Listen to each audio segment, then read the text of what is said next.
முதலாவது மோசே தேவன் ஒழித்து அழைத்த பொழுது, எகிப்தில் இருக்கிற என் ஜனத்தின் உபத்திரவத்தை பார்க்கவே பார்த்தேன் என்று சொன்னார். ஜனங்கள் தேவனை விட்டு பின்மாறி போகும் பொழுது, நீ அழைத்துக் கொண்டு வந்த உன் ஜனங்கள் தங்களை கெடுத்துக் கொண்டால் என்று சொன்னார். என்ன ஒரு பரிதாபமான வாழ்க்கை! ஆண்டவர் மோசேயிடத்தில் சொல்லுகிறார், நான் அவர்களை அழிக்கவும் என் கோபம் அவர்கள் மேல் பற்றி எரியவும் என்னை விட்டுவிடு என்று சொல்லுகின்றார். யாத்திரை 32ஆம் அதிகாரம் 7ஆம் வசனத்திலே வாசிக்கிறோம். நான் அவங்களை அழித்து போடுறேன்ப்பா, என் கோபம் அவங்க மேல பற்றி எரியட்டு, என்னை விட்டு, நான் உன்னை பெரிய ஜாதி ஆக்குவேன் என்று சொல்லுகின்றார்.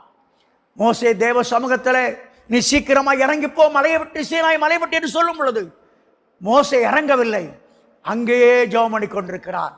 ஆண்டவருடைய கோபத்தை மாற்றுவதற்காக, ஆண்டவர் ஜனங்களை அழித்துவிடக் கூடாது என்பதற்காக மோசே தேவனோடு ஜெபம் பண்ணி கொண்டிருக்கின்றார். ஆண்டவரே, இந்த ஜனங்களுக்காக பரிதாபப்படும், இது அழித்து விடக்கூடாது, உம்முடைய கோபத்தின் உக்கரகத்தை விட்டு திரும்பிவிடும் என்று மோசே தேவ சமூகத்தில் கெஞ்சி கதறி அழுது புலம்பிக் கொண்டிருக்கிறார்.